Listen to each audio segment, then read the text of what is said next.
Hi, my name is Grace, and this is my story. I've always been someone who struggled with self-esteem because I would say, okay, like in secondary school, for example, I was always not the pretty one. Like I was popular in the sense of, okay, people liked me because I was nice, but it wasn't a thing of they liked me because I was like the prettiest one out of the group, or I was the pretty one that everybody wanted to, I guess, hook up with in secondary school or get to know in that sort of way. So obviously I grew up with a lot of that. Even within my family, sometimes I kind of got the, oh, you're so dark, or you're so this, even though we were all kind of dark skinned, so I don't really know what they were on about, if I'm honest.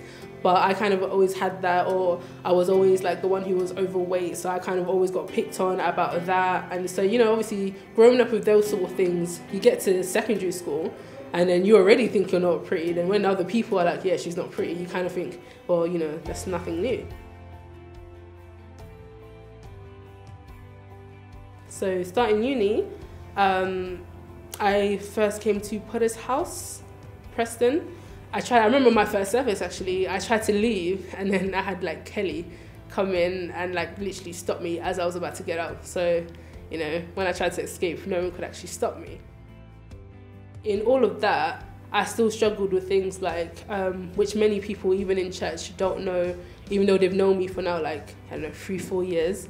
Like I struggled for pornography for about 10 to 15 years, I want to say.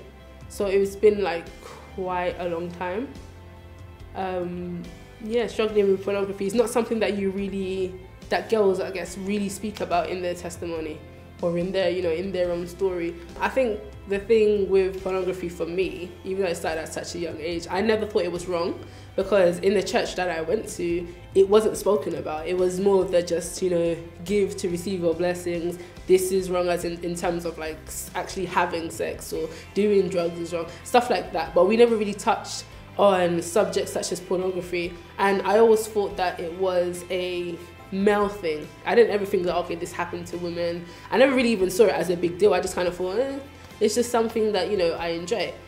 But when, you know, after getting saved and, you know, continuing to read my Bibles, speaking to different people, and even just going like to different, to other Potter's House churches where they'll be preaching on specific topics, whenever pornography would come up, it would always be like, there'll be scriptures based on it. There'll be people telling me, okay, this is wrong and why. It wasn't just telling me this is wrong, it was telling me this is wrong and why. So where in the Bible does it say it's wrong? Why is God against it? So then when I started hearing things like that and doing my own research, I kind of thought, okay, is this actually wrong? And then I started being convicted about it and I wanted to stop. But then with that, I was relying on my own strength. I was trying to think, I was being like, okay, today is the last day. I'm going to do it again. This is the last day. And then I would try and like cross that on my calendar, like, you know, that whole, it takes 28 days to break a habit, or, you know, you do something for 28 days and it becomes a habit. So I thought that I could take it off my habit list by doing it in my own strength. But what I didn't realize that I needed God's strength to do it, because when you try and quit things like smoking, quit things like drugs, you can't rely on your own strength. You have to rely on the, you know, the sustaining grace of God. So when I remember being on YouTube and looking at ways to overcome pornography, you know, in Christ. And I remember there was like a mini sermon on this guy who was saying, with pornography, you're never satisfied. You're always going back for more. So in the sense of like, when you last watched pornography, you were at a 5. The next time you watch it, it couldn't be a 5. It had to be a 6. It had to be a 7. It had to keep increasing, otherwise it just wouldn't be enough for you. You had to keep increasing it for you to, I guess, get the maximum amount of pleasure for it, which I then realized actually that is true, because when I look back upon those times, I was never just satisfied with just, I don't know, I guess say like a 1 or a 2 when I was at like a 6 or something. I always aimed for more, which made my addiction to pornography a lot worse. But then when I decided to fully, you know, surrender it to God and, you know, put it at the altar, so to speak, I kind of realized that, you know what, God has broken chains in so many people's lives. like in the Potter's House, Preston, just Preston itself, God has changed so many lives. He can do it for me. So it was the moment that I surrendered that I was able to overcome pornography. It wasn't easy. It definitely wasn't easy. It wasn't something where I was like, God, I'm giving it to you, and that's it. It was something that took time, it took patience, and it took a lot of prayer, and it took a lot of reading.